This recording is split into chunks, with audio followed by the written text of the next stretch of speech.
So I've had a thought recently and I kind of just want to talk about it. I jot down a few things, so try to keep me on track a little bit. But you know me by now, and if you don't, I tend to bounce back and forth between tangents a lot because my brain just is an amalgamation of what ifs and and speaking of, and then on that note, right? Like stuff like that. But anyway, imagine you just wake up one day, decide to open up YouTube, and surely this has happened to you. You notice a recommended video with some really weird thumbnail that has a chance of having an equally weird title or no title at all. So, hence, weird title, right? I love Armored Core though. Shout out Armored Core. Or you get something like this, and it's just a playlist of songs, and it has no title whatsoever. I'm dragging, as you can see, there's no hidden text or anything. It is just completely blank.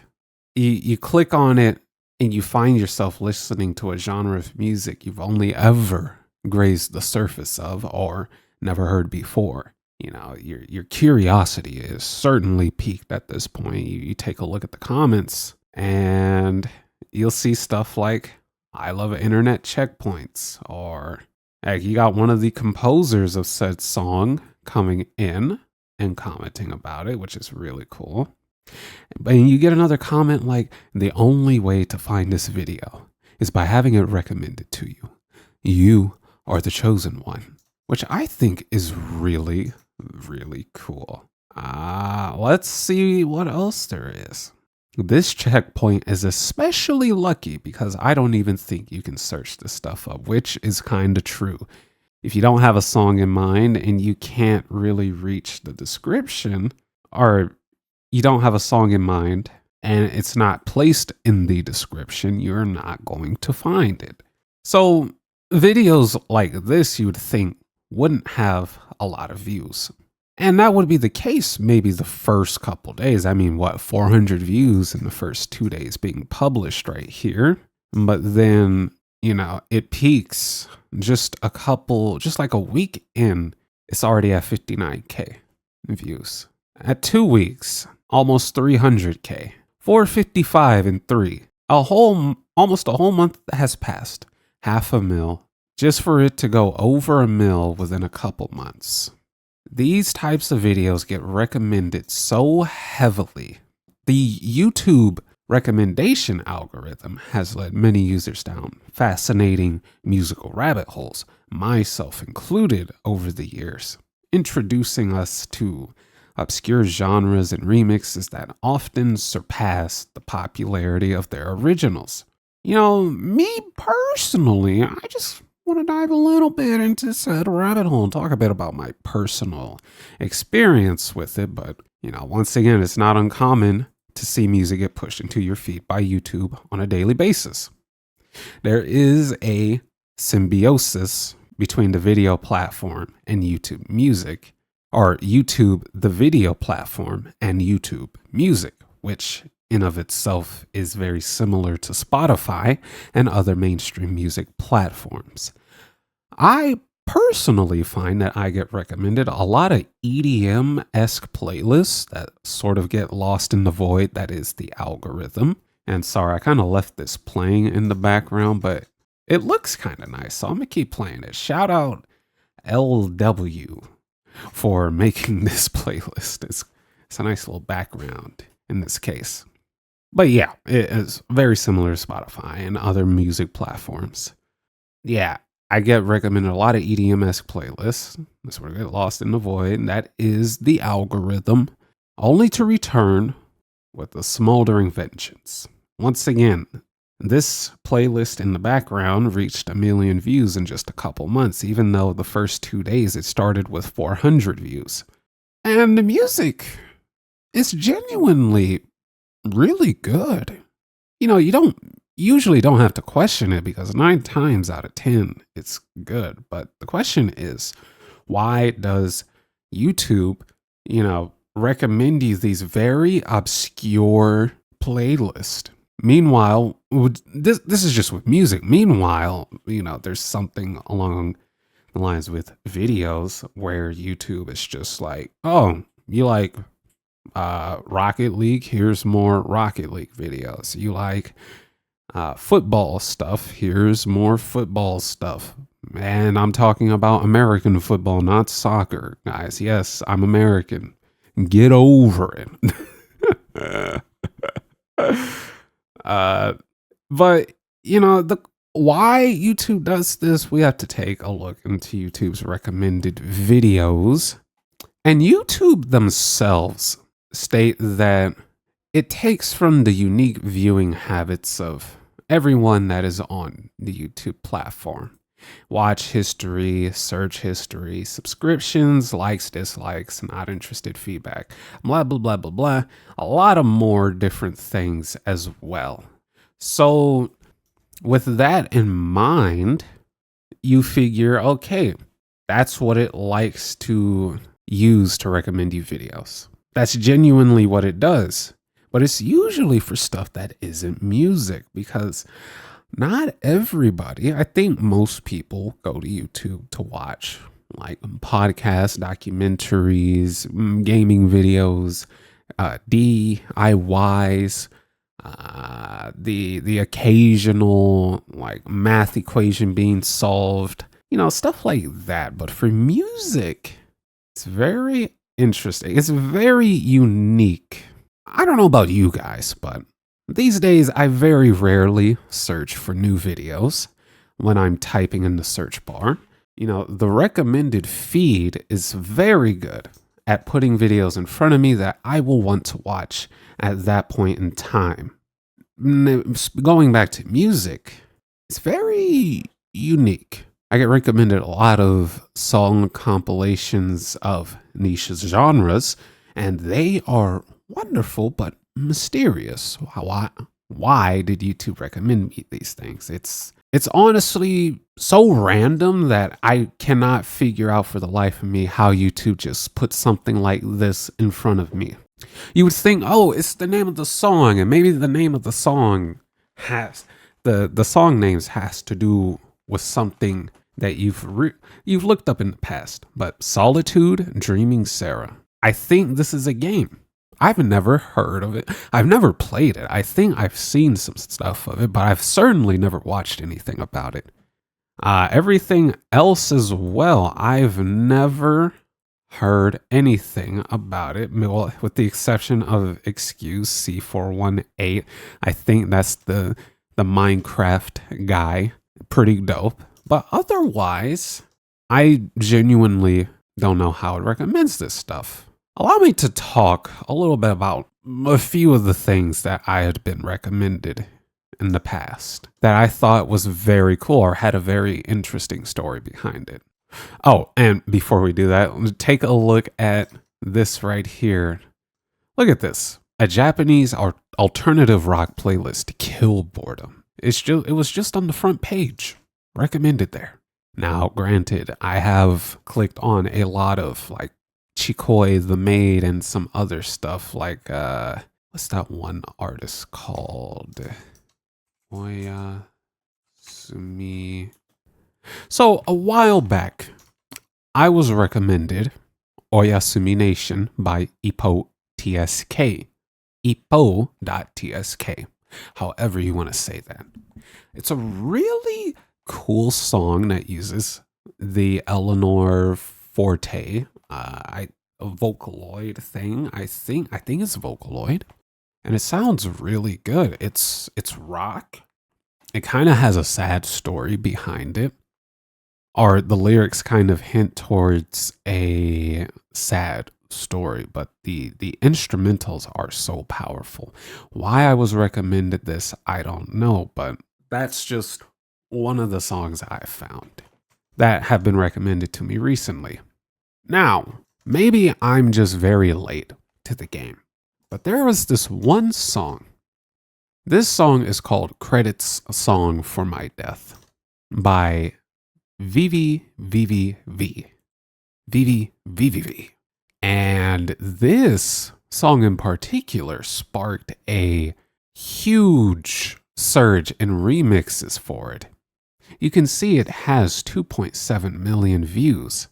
If we take a look here, you can see that there are a lot of remixes. Shout out Blue Swing, by the way. I love that band. Blue jazz or Japanese jazz band. Very cool guys. You'll notice that it's like credit song for my death, but it's only the good versions. Credit song for my journey. Credit song for my death, but I'm the final boss, and it's all synths. Credit song for my death, boss fight remix. There was this really popular one, extremely popular. The remix itself completely dwarfed, and that's a little rude to say. Didn't dwarf, but it was so popular, it got nearly 3 times. It got over 3 times the views of the original. And this one is called Credit Song for My Death, but I Am the Final Boss. This is the remix, the original remix to that latter remix, or excuse me, former remix we just mentioned. And it sounds really good. I don't want to play it because of copyright. I mean, hey, it's YouTube, right? What can you do? But this song, like personally, my personal experience, it led me down a path of discovery of this sort of storytelling that goes on in the comments of these songs. And I'm actually going to look this up really quick. Look, it's the second one. And I'm going to try and get the one that isn't a topic. Okay. And in the comments, there's a lot of people talking about the songs placing themselves or placing their imagination into a point of like this made up RPG where they themselves are the character and this is their song. The thing about this song is that it evolves as the track goes on, right? Look, this is a cool comment. 99% of your battery lasts a few seconds. The 1%, this song, because it's so powerful. The original comment, or the original maker of the credits song for My Death, loves this remix. And then here we got some titles, long titles of the scenario, the 100% ending. You have helped everyone you met. You collected all the strongest items. You have overcome all the challenges laid before you. You know this time will be different. You will banish evil. You will save everyone. And you will save yourself. And cue this song. You already know how this tale ends. You've seen it over and over and over again. There's no escaping it. But we can prolong it as much as possible. And you're not going out without a wimp or a cry. You're going out like a beautiful phoenix in a blaze of guts and glory. Everything you did led up to this. Time to show them that fear of death is for the weak. I think that's like, let me find one more, bro. As we gazed into the abyss seeking the monster to defeat, a mirror's reflection stared back boasting a menacing grin. The chilling truth became clear. The monster we sought this entire time was us all along. And this is a very unique situation where a song spawns a culture on YouTube to remix this said song into your own take on, in this case, a credit song for your death. But you know, it's horrendously sad, but I am happy. I'm at peace. And YouTube just recommends all these songs to everybody. Somehow it was recommended to me. Why? Why did it think I would like this? Why did it know I would like this? I don't know. I just think that's really cool. Nevertheless, let me talk a little bit more. Let's find one more thing, right? And I think I already have it pulled up. A couple months ago in 2024, I was recommended the Linkin Park 3 Reload album, which consists of a mashup of Persona 3 Reload and Linkin Park songs done by this wonderful person named Epoga. And you'll notice that it was posted, it got nice little traction, and then it just blew up, right? It blew the heck up. And it sounds really good. It's just another one of these songs, or excuse me, it's another thing of like the original songs being so good, it inspires people to make their own variations of the song. And in this case, more so than a remix, it's a mashup. YouTube knows I like rock. Once again, I mentioned Chicoy the Maid. I got recommended them. I clicked on the video. It said, oh, you watched the entire thing through, you listened to it. I'm going to recommend you more stuff with rock. I'm going to recommend you more niche stuff. How it knows this stuff is niche is also interesting. I mean, I can imagine that YouTube just has access to this humongous pool of data about just how popular things are. You know, like the Kendrick Lamar Drake beef. I'm sure in total there were hundreds of millions, if not billions of views combined. Like that's no longer niche. That is mainstream pop stuff, pop rap. But this stuff, it pulls like a needle in the haystack. It pulls these little bits of info from everybody that is so much has even, looked in a particular direction on YouTube towards something like this. You like rock. Maybe you like Persona. Maybe you like video games as well, right? Maybe YouTube knows somehow that the songs are kind of upbeat, or that some of the songs are kind of jazzy and they can be a little melancholy, or they can be a little hopeful, and it just niches down more and more and more, and then it figures out the type of person that watches this type of stuff, and then it recommends that stuff to you. How it figures that out, though, once again, I don't know. I don't think YouTube is ever going to release data points on that. And honestly, I just kind of went on a really, really big tangent here. That's just a few of the things I consider a part of the remix phenomenon, where YouTube recommends you very niche genres of music that usually have songs that were remixed at some point, and the remixes get shown to you first, and then you kind of have to search for the original yourself. And I find that really cool. I find that the fact that, where is it? I find the fact that you can have stuff like this where there's internet checkpoints, which is not an official thing at all. That's just something that people in the comments came up with, because there's a huge phenomenon of random YouTube videos with no title, sometimes even no description, being recommended to the masses, and they garner lots of views. And it's almost like a celebration of the fact that YouTube itself can be more than a drone of like scripted content and, just natural, whimsical stuff. Beautifully mysterious, gets the mind churning, sets your mental state into just one of like a curious bliss. Like this is certainly an interesting time to live in. It's almost as if, let's say in Cyberpunk, you get through the black ice or the wall, right?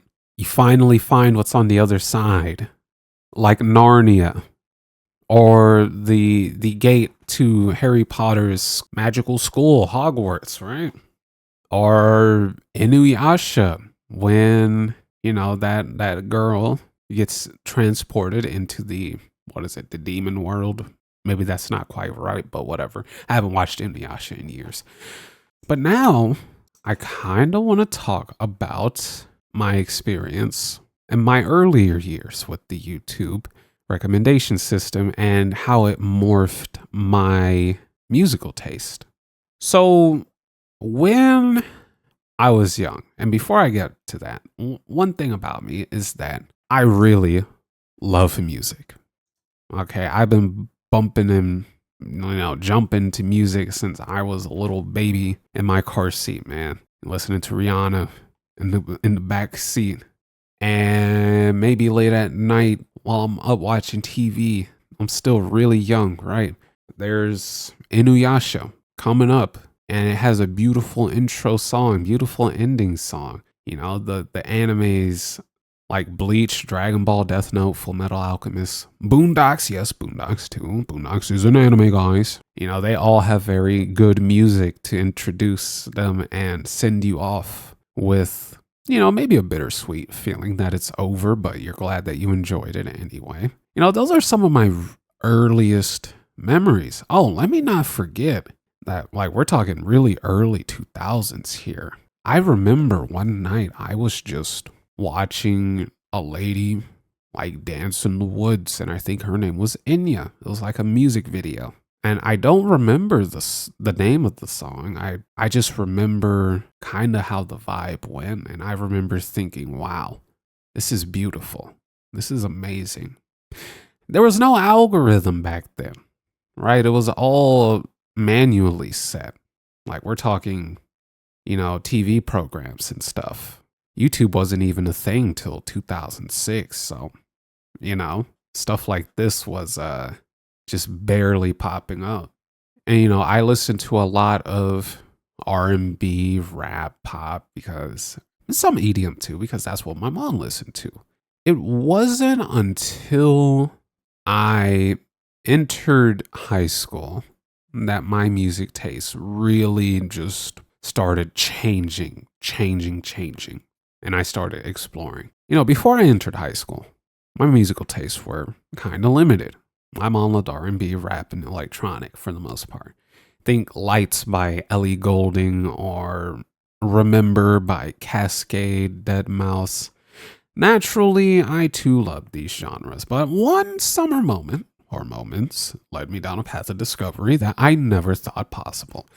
In 2008, about 2 years after YouTube was released to the masses, my oldest brother showed me and my second oldest brother Run Escape, or as the world knows it, RuneScape. And, after that, I was hooked. 16 years later, till this day, I find myself going back to play it. One does not simply quit RuneScape. Shortly after first playing RuneScape, I found out about the RuneScape YouTube community and its many creators back then. Some of the ones I can remember right now are the likes of Noob Show. Once again, 16 years ago, man. These guys were so funny, man. Then you also got Nightmare RH, who recently came back and started uploading videos again. This guy was also so funny. He PvP'd all the time. And I remember one day on my mom's BlackBerry, I used her YouTube account to message this dude. And I said, you got a PK in full Bandos. And like a day or two or a week later, who knows, this guy goes into the wilderness in full Bandos gear and PKs and loses his gear, bro. Let me find that original video. Holy crud, look at this guy's videos. I don't think I'm gonna find it because he has a lot of videos. Anyway, he's one of the few that I started watching back then, and it was great. These guys were just the gateway to the discovery of a much more niche section of RuneScape. Music video creators, or RMV creators. RMVs are much like what edits are today. Highly edited compilation of clips, a person or show, or in this case, a game that had a song playing over it. Many of these songs were rock songs. Blow Me Away, Wake Me Up Inside, Evanescence, bro. Thanks for the memories. Oh, it's RS RSMV, excuse me. Here we go, RSMV Attack. This is like one of the more popular ones, but then you got Blow Me Away, 2.6 mil. What else? There were a lot of Attack RSMVs for some reason. Viva La Vida, I'm Blue. You know, a lot of popular songs back then got an RSMV to go with it. I guess 30 Seconds to Mars was really popping back then because there are just, oh my God, there are so many RSMVs that involved the song Attack by 30 Seconds to Mars. Granted, there is a attack skill cape in the game, so it probably was a really popular reference to a song literally named Attack that says, run away, I'll attack, you know. Anyway, you know, and there were many other songs. Down with the Sickness, Animal I've Become, Diary of Jane, Welcome Home, Toxicity, It's My Life, Crank That by Soulja Boy. Yes, I did watch Crank That by Soulja Boy as an RSMV. In fact, one of these was probably one of the ones I've watched. Oh my God, bro. Oh my God. This is bringing back so many memories. Bro, what the heck? Bro, wait. Okay, this had to be it here. Oh my God, bro. You see, you had to watch these things on the old monitors, the big boxy monitors with the rounded screen with like the static and stuff on it, because it would look really clear on that. But yeah, on a more modern digital, like pixelated screen that's like 1080p or even 720p, it's just not gonna look good. I watch stuff like this. It impacted and had a big role in morphing my music taste. Then that honestly lasts till this very day. Oh, I also forgot to mention Rick Astley, Never Gonna Give You Up. As you can see, there's a lot. Yeah. No, I'm not rickrolling you guys. Calm down, calm down. And you know, RuneScape wasn't the only game that I personally watched music videos for. There was another game. It was called Fiesta Online. Now, if you know anything about Fiesta, you know that it's a free-to-play MMO. Well, free to play. Let's see. I'm just going to click on this. It was originally published by Outspark. I used to call it Outspark Fiesta, but it's been bought by Gamigo in like the last 6 years, however long it's been. And yeah, it's free to play, but they'll sell stuff like masks that give you stat boost and helmets. And they had this weird system where you'd buy a mount. Excuse me. You could buy a mount for 30 days. And I thought that was weird. Like, why would you spend so much money to buy a mount for 30 days? Why? Oh, and not to mention, you know, you got like materials to enhance your weapons with that kind of very similar to Lost Arks, like enhancement system, or Black Deserts, where you get materials and you have a chance of upgrading, or you have a chance of not upgrading your item. In fact, there's a big chance or a small chance that you lose the item forever. Not just the material, but the actual item you are trying to upgrade. Yeah, free to play. Am I right? But Fiesta had music videos as well, you know? Despite being quite heavy on the microtransactions, it was very, very popular, and there were many music videos made by the fans. This is one of the more popular ones, Dance Dance Fiesta, because the name is in the song, right? As it is in the game, Fiesta. You got this. 16 years ago. What was going on 16 years ago where there was just a bunch of music videos coming out for games? Like, is that a thing for Lost Ark? Is that a thing that happens these days? I mean, I guess, but not really. No. I searched it up, right? And you either get live performances that are very professionally done, or you have just this with cinematics, and that's it. Like there's no. Maybe I'm judging it too soon, right? But I'm guessing that there's not any like emotes in the video from characters or that are in a very select scene with like mountains or whatever.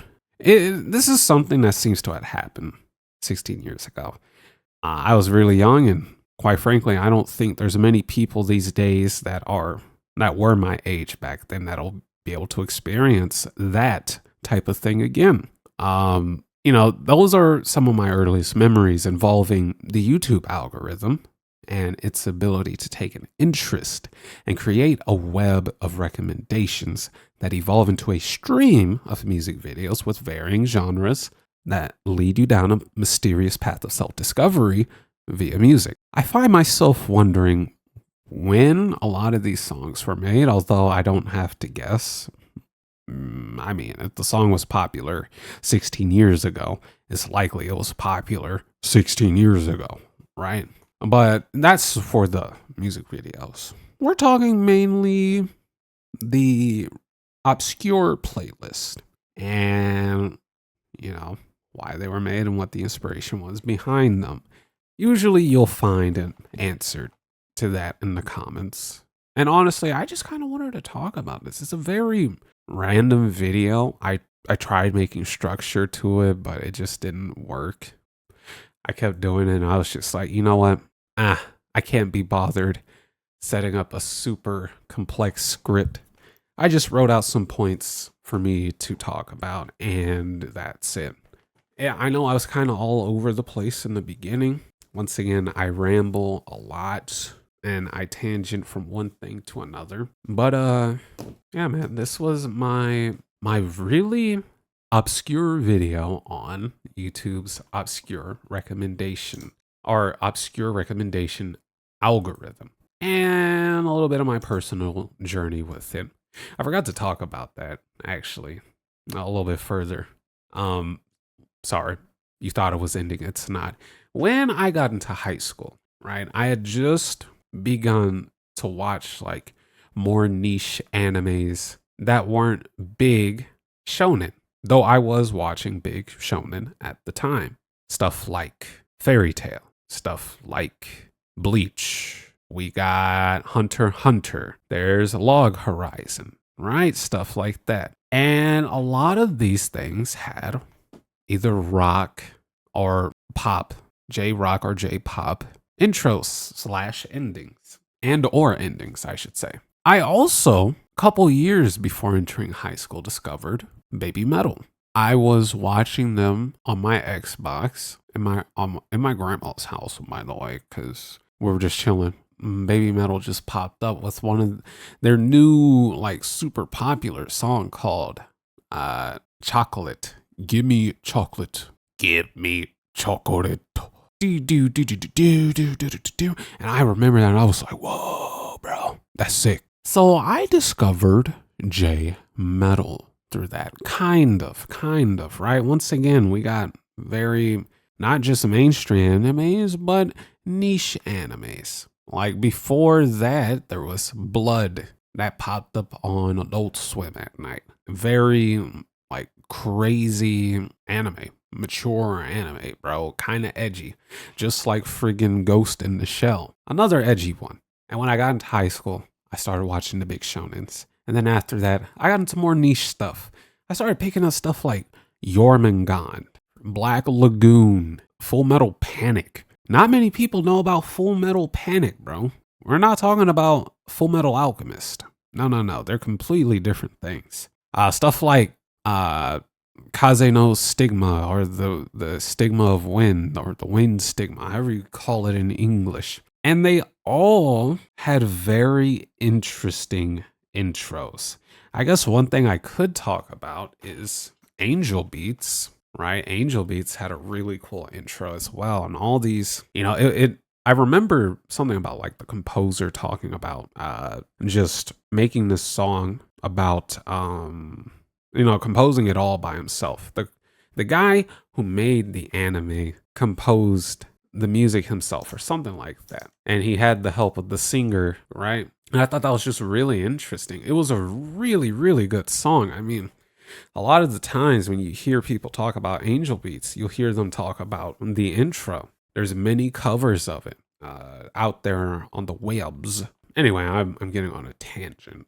The point I was trying to make was that in high school, my music taste also morphed sort of through the YouTube algorithm, but not necessarily. Like, once again, there was baby metal on YouTube. This time, it wasn't because I searched up something on YouTube. YouTube just happened to recommend me something that I randomly clicked on, and that led to me wanting to figure out what other songs there were that were similar to that song. In this case, what other songs were there that were similar to Baby Metal's Gimme Chocolates, which Baby Metal of themselves are kind of considered a kawaii metal, which is a whole subgenre in of itself. You know, it's got idle elements paired with a rock instrumentation, or it's like idle lyrics paired with rock instrumentation. Honestly, they're pretty dope. I guess in short, I went from listening to mainly pop, rap, R&B with a little EDM to listening to rap or metal, rock, rap, EDM, and classical as well, because I was also in orchestra for a while. And, you know, that's a whole different story.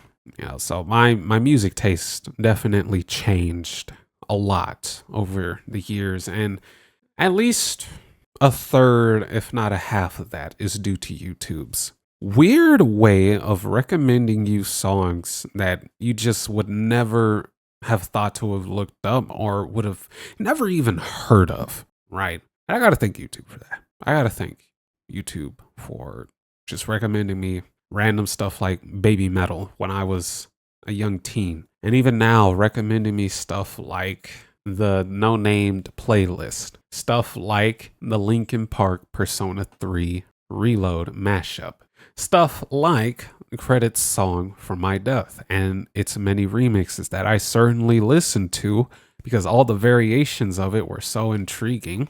I gotta thank YouTube for allowing fans to upload their music videos in game, music that had nothing to do with the game. They just wanted to make a music video with the game for this random song that they liked. Without all that, what would my music taste be like today? Would it be purely rap and R&B? Probably not. Because once again, if we go all the way back to the beginning, I talked about how there was the music set by people before there was an algorithm on stuff like TV stations. And I got recommended Enya and other people like that. Well, I wasn't recommended. They showed their music to me when I was younger. Gosh, what am I even talking about anymore? What was the point of this video again? I genuinely can't remember. I guess I just really wanted to get that off my chest, out of my head, and to somewhere tangible. Tangible. There will be a day where I make something very structured, like a Turkey Tom video, documentary, whatever. There will be a day, but it certainly won't be anytime soon because I am Glacier, and by God, doth the ADHD run rampant in my head. I'll catch y'all in my next whimsical random upload about who knows what next. You got Rocket League analyses, then you got the Excel World power system explanation, and why I thought it was very fun and underrated. And now you got this video on Glacier's thoughts on YouTube's obscure recommendation system for music and my personal journey with it. Goodbye, guys.